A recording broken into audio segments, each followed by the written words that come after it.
Bio ගොඩ යන්න මහා දෙවන්ත පරිශ්‍රමයක් දරනවා කියලා එකක්.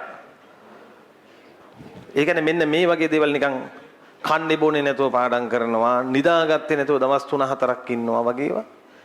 ඒවා කරන්න ඕනේ නැහැ. එහෙම නෙමෙයි මේක කරන්නේ. මේක කරන්නේ මේ එහෙම මේ ෆිසිකලි ඩවුන් ගිහින් නෙමෙයි. මේ ඉන්න හොඳට කාලා බීලා මෙච්චර මේ පියවර 3 බයෝ පන්තියක ළමයි කරනවා නම් ඒ ළමයා අකමැති වුණත් උට ඒකක් එනවා. ඉන එක වළක්වන්න බෑ. පියවර 3 තමයි අර පළවෙනි එක එයා පාඩම් කරන්න ඕන දවස් 3 ක්‍රමයට. මේක සතියක. මේක සතියක් හරි. පළවෙනි දවස කියන්නේ ඉගෙනගත්තු දවස අද.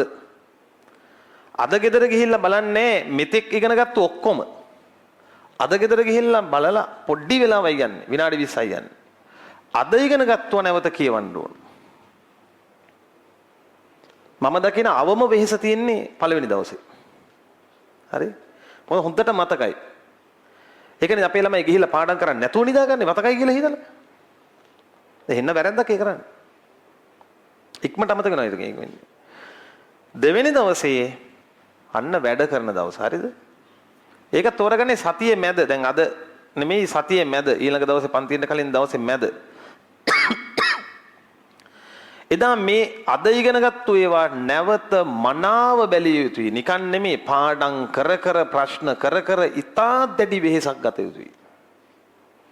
මීට අදාළ ටෙස්ට් පේපර් තියෙනවා නම් පන්තියේ ටෙස්ට් පේපර් එක කරලා පේපර් ක්ලාස් එකේ ඊට අදාළ ඒවා තියෙනවා නම් කරලා টොප් එකට ඒ කලින් දවස් ඉගෙන ගත්තව බලන්න ඕන. ඊක බලලා ඉවරුණාට පස්සේ හෝ ඊට කලින් ඒකමක් නැහැ. එතෙක් බයෝ වල තිබ්බ સિદ્ધාන්ත නැවත බැලිය යුතුයි. එතෙක් સિદ્ધාන්ත කියලා කියන්නේ දැන් වල 7 වෙනි එක කෙනා යන්නේ දෙවෙනි එකකින් ඉඳන් ආයේ පොඩ්ඩක් පොත පෙරලා එන්න ඕන. මේ හරිය මතකද? තේරෙනවද? එතකොට මේ දවස තනි දවසක් වෙන්න ඕන. මේක මේ පැයෙන් කරන්න පුළුවන් එකක් එහෙම එකක් නෙවෙයි. දැන් තේරුණාද? ඔය දරුවෝ මේ නිකන් ගෙවල් වල නිදාගෙන ඉන්නෝ. කරන්න බෑ 1000ක් තියෙද්දි. මේකට තනි දවසක් වෙන් කරගත යුතුයි. ආයේ වෙන චූටි ඒවා කුඤ්ඤ ගහිලි නෑ හොඳේ. හැබැයි මේ දවසෙන් පස්සේ කෙමිස්ට්‍රි පන්තියක් තියෙනවා නම් මේ සියලු වැඩ අවසානයේ පසුවදා කෙමිස්ට්‍රි පන්තිය වැඩ ටික කරට කමක් නැහැ.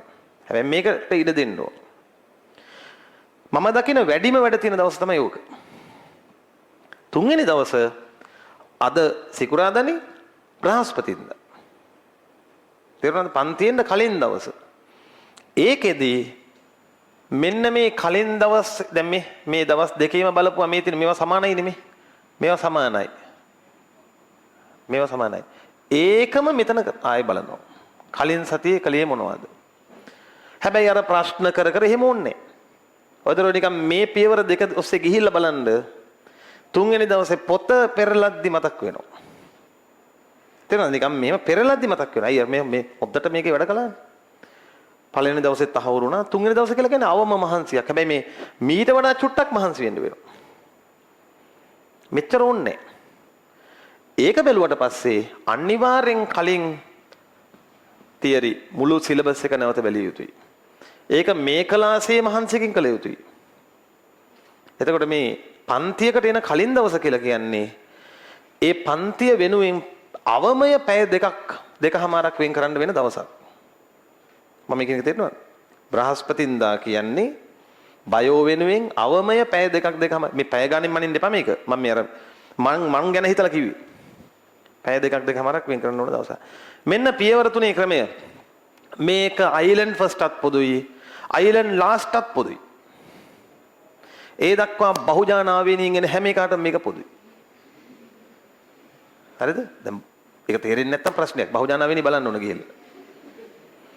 එතකොට සියලු පරාසයන්ට මේ ක්‍රමේ වළංගුයි.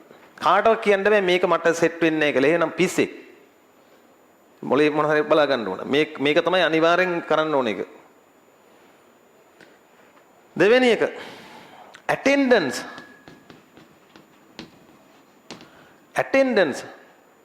ඒ කියන්නේ ෆිසිකල් ආවනාව ක්‍රමානුකූලව පන්ති ටික බලන එක. සතියක් හෝ ස්කිප් කරනවා නම් ඒ ළමයා මේ මෙඩිසින් යන පාරේ නන්නේ. දැන්වත් මේක හදාගන්න.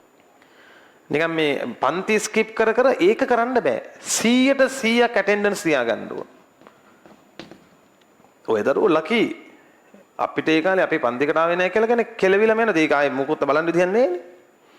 අපි ඉතින් මේ පන්තියට ගිහලා හොඳට වැඩ කරපේකේ ගෙවල් වලට ගිහලා ෆුට් සයිකල් පාග ගිහින් උගෙන් ඒක ඉගෙනගෙන ඌ දන්නෙත් නැහැ අපි දන්නෙත් නැහැ.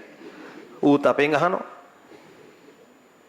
හරිද? එහෙම ගේමක් අපි කරුවා. ඔයාලට මේවා නැවත නැවත බලන්න ක්‍රම තියෙනවා. ආයේ කෙසේ හෝ මේක කරගන්න ඕන. තුන්වෙනි එක තමයි පේපර් එක. මේක නැතුව මොන විදිහකින්වත් ඒකක් එන්නේ නැහැ.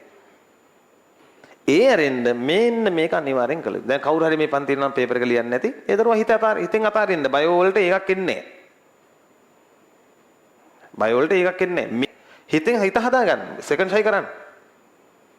ආයේ මේ මම පුතා මෙහෙමයි මේ බොරුවට නම් මෙහෙම කියන්නේ මං මේ පියවර තුනෙන් එහාට ඉල්ලන්නෙත් නෑ දෙයක්. මේ තුනෙන් එහාට එපා. මේ දවස ගානේ වීඩියෝ බලන්න මම දන්නේ. මම දන්නේ. ඒක දැන් ෆිසික්ස් වලට ඕන වෙන්න පුළුවන්. දැන් ෆිසික්ස් වලට අපි හිතමු උකලස දවස ගානේ වීඩියෝ එකක් දාන්න. ඒක බලන්න. ඒක වෙනම දෙයක්. එක්කෝ ඒ ටික එකතු කරගෙන එක දවසකද හෝ දෙකක බලන්න. ඒක වෙනම දෙයක්. හරිද? හැබැයි දැන් ඒක තමයි මම දැන් අනෙක් ගුරුවරුන්ගේ වැඩ පිළිවෙල වලට පොඩ්ඩක් ඉඩ දීලා තියෙන්නේ.